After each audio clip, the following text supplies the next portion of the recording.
Good afternoon. It's been UK policy for decades that Iran can never be allowed to have a nuclear weapon. Over the weekend, the US removed to alleviate that threat.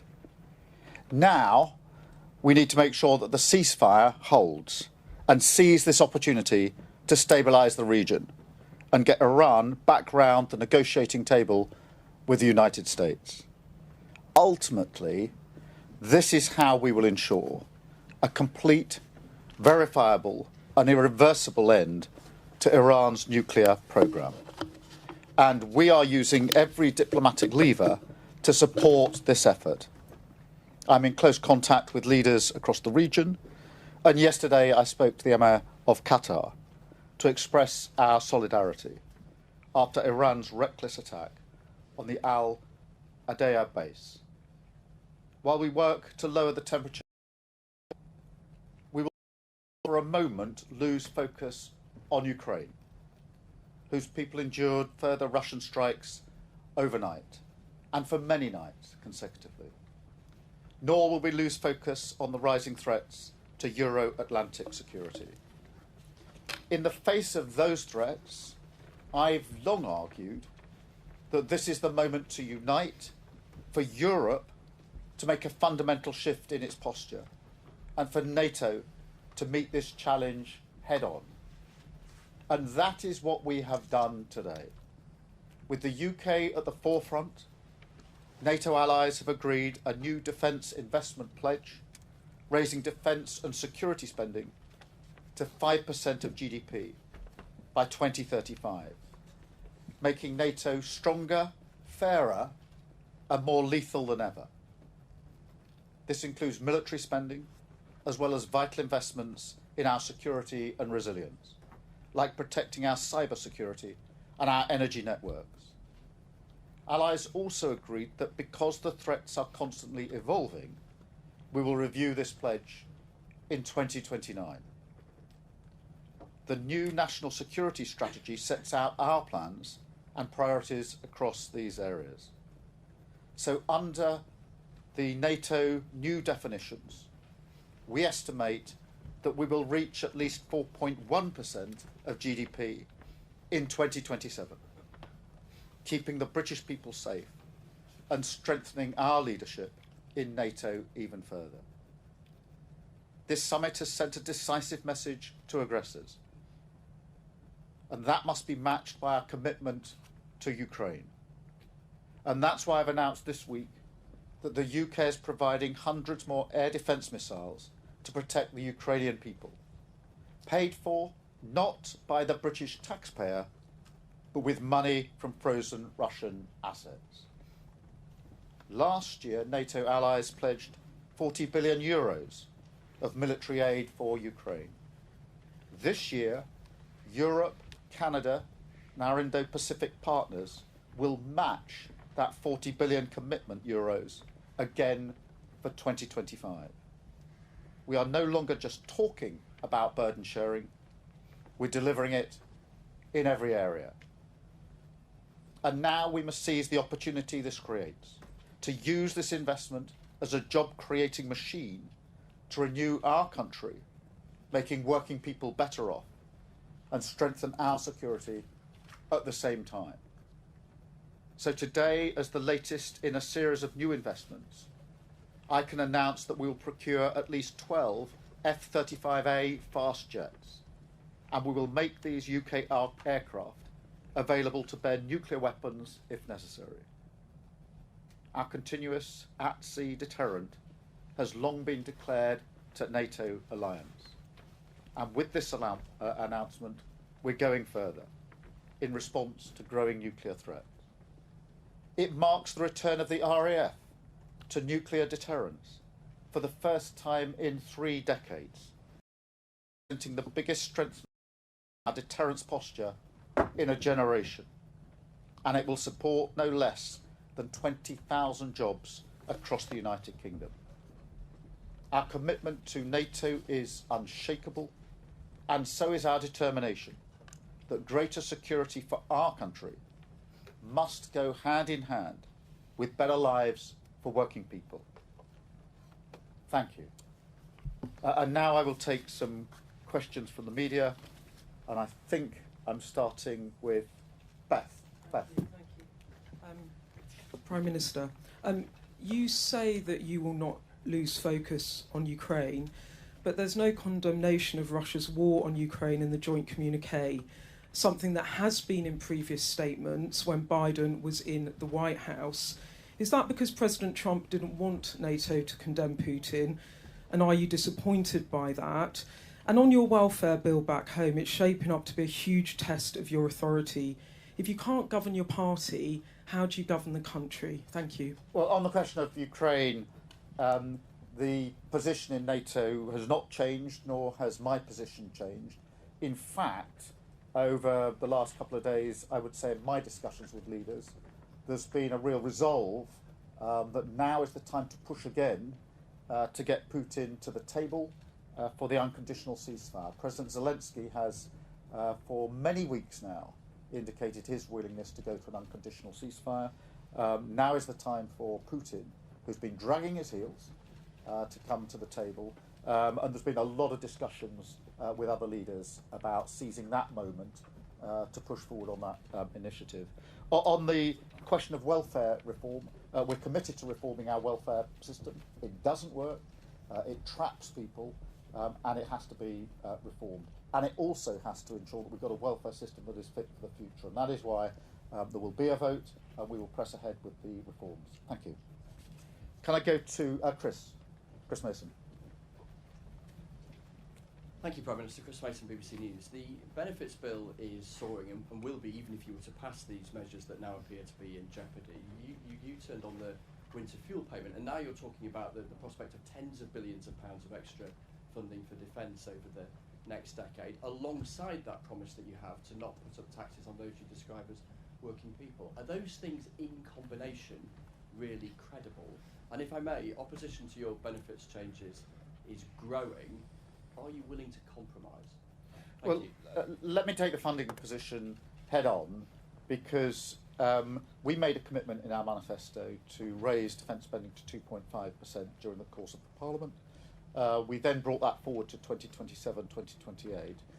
And as I did that, I announced where the spending would come from, and it comes from the Overseas Development Aid Fund, not from tax rises. And the same challenge was put to me then that we would have to tax rise, and we didn't. We made the difficult but right decision in relation to that funding. We have a commitment in our manifesto not to raise taxes on working people, and we will keep to that commitment. But it is right that I reiterate that the first duty of the Prime Minister is to keep the country safe, and that is a duty I take extremely seriously. These are volatile times, and I'm really pleased here at NATO that has been the mood of the summit, and this has been a strengthening of NATO, not just numerically with new members coming this time for their second summit, but a stronger NATO, and a real sense of resolve and purpose coming out of today with the commitment in relation to the welfare. We have got to make the reforms to our system. It isn't working as it is.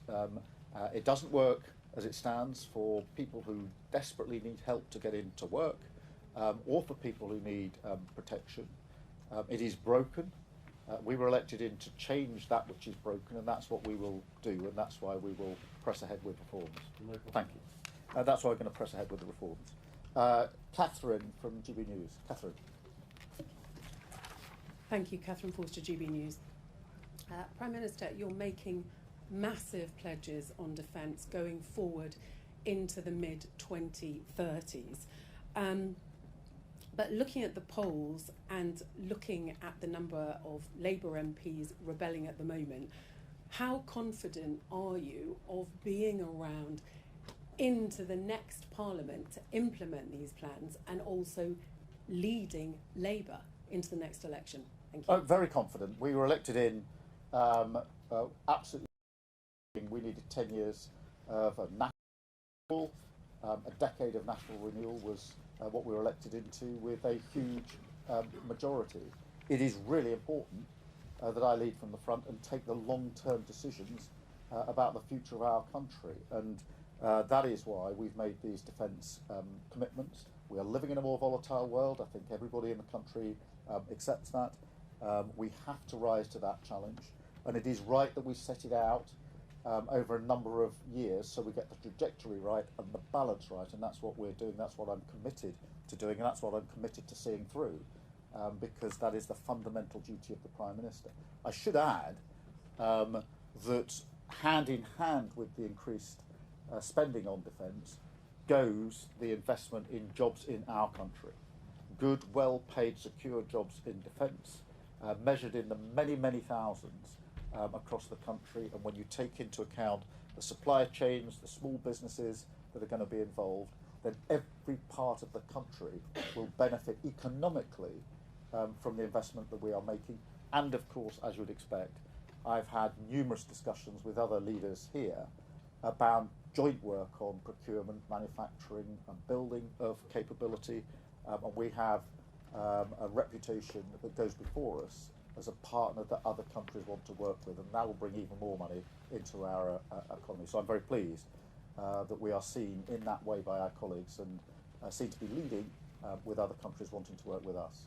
Thank you very much, Catherine. I've got Andy. Thank you very much, Andy Bell, 5 News. Prime Minister, in the last few days, President Trump has launched a unilateral attack on Iran, barely giving you any notice. On his way here to this summit, he wasn't able to give a straight answer about whether he believed in the principle of mutual defense. Is he really a reliable ally you can trust? Yes, we work very closely with the United States. We have done for many years. Our teams are constantly talking to each other, as they were throughout last week. You will have observed that after I got back from Canada at the G7, I went straight into a COBRA meeting. The purpose for that was to ensure that we were ready for whatever might happen, including a strike by the US. That was of significant importance to me because, of course, in many bases across the Middle East, we are co-located with the US, and therefore we were already taking contingency measures last Tuesday because I wanted a high level of assuredness and to be assured personally that we had in place all the necessary measures to deal with whatever the contingency may be. And we were talking to and given notice by the US their intentions all during the course of last week, and we talked to them all of the time. That is the nature of the relationship between us. That is what's endured for 80 years, and it's as strong now as it's ever been. Thank you very much. I've got David from Mail. David. Thanks, Prime Minister. On welfare, why have you so spectacularly failed to read the mood among your MPs over this issue? Is it because, as your critics suggest, you don't have the political nous and judgment required for the top job? And just another one on military matters, if I may. It's Armed Forces Week this week, but there's growing concern among veterans about your government repealing the Northern Ireland Troubles Legacy and Reconciliation Act. They fear it will spark a witch hunt against veterans who served in Northern Ireland because it'll end immunity against prosecution. If you care about our armed forces and veterans, why are you opening them up to a legal witch hunt, and will you reconsider repealing that legislation? Well, look, on welfare, there's a pretty united front in saying we need reform. And you won't find many Labour MPs who are not accepting we need reform. So we're absolutely on the page with them. The question is, how is that reform carried out? And that is why we put forward the provisions in the bill in relation to how we modernise and make fairer and efficient and sustainable our welfare system. And that is what we were elected in to do. We were elected in to change and to deal with and mend that which was broken. That was the mandate that everybody stood on at the last election. And if I may say so, many people predicted before the election that we couldn't read the room.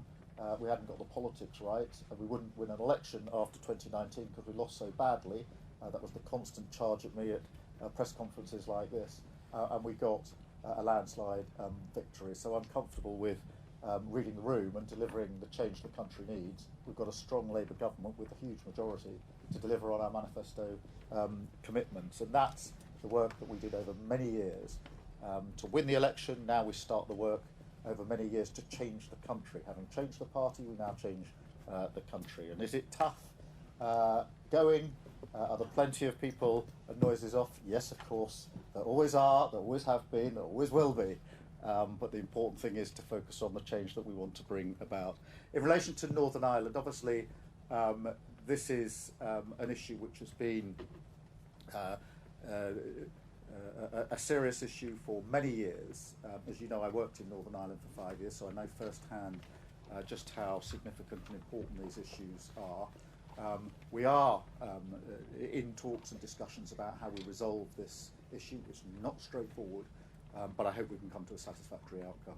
Thank you, David. Alex from Bloomberg. Thanks, Prime Minister. President Trump has just said in a session with NATO leaders. President Trump has just said in a session with NATO leaders that something has to be done about the situation in Ukraine because, in his words, it is totally out of control. Does that give you a bit of optimism, a bit of confidence that he does now want to make some progress on Ukraine? Do you think he is going to get tough on Russia, and when? I think it's fair to say the mood of pretty well all participants in the session in NATO that we've just had in the summit was, on the one hand, of sort of positivity and resolve and purpose in relation to the commitment we've made and the strength and unity of NATO, but at the same time recognising that we need to now push harder on Ukraine, and I think that reflects the mood in the room, and that it's time for Putin to come to the table. And so that's been the subject not only of the discussions in the summit, but actually of many of the discussions over dinner last night and in the margins, as you would expect. And certainly my position is, and has been for some considerable time now, that Putin must stop dragging his heels and get to the table, and all of our discussions have been urging that outcome. Thank you very much. And Lizzie, from Mirror. Thank you. Prime Minister, the National Security Strategy yesterday said the British public need to actively prepare for war on home soil. Should ordinary people be thinking seriously about Cold War-style preparations? And on welfare, your spokesman in London has been making the case that it is moral for MPs to vote against the welfare reforms. Are the 120 Labour MPs who are backing the amendment immoral? Well, let me deal with the homeland threat, because it is a mistake to think that the only threat we face is external and far off. We do face threats at home all of the time. On a daily basis, there are cyber attacks that have to be dealt with and are being dealt with. They are ever more sophisticated, and we need to have the capability to deal with them. In relation to energy, that has been weaponised quite obviously in the last few years. You can see that in what's happened in Ukraine, and also on the question of counter-terrorism and state-backed actions in our country that are a very big threat, with very many attempts to penetrate our systems having been dealt with by our security and intelligence services. Shouldn't detract from the fact that that is a real threat to our country, which we have to take seriously. And that is why it's in our strategic defence review, is why I've always felt it should be part of what we consider to be the defence of our country. A cyber attack is an attack on our country by our adversaries quite openly. And Russia and Iran are carrying out those attacks on a regular basis. And we have to be prepared for them. In relation to welfare, the argument I would make is that it is a Labour government that should reform welfare. If the welfare system isn't working for those that need it, and it's not, it's a Labour government that should make it work for the future. And just as it was a Labour government that created the welfare system in the future, it falls to this Labour government to make sure we've got a welfare system that's sustainable for the future to come. So much like we did on health, we created the health service, and now we have to ensure that it's fit for the future. Same with welfare. That is a progressive argument, that is a Labour argument, and it's the right argument to make. Thank you very much indeed. Thank you.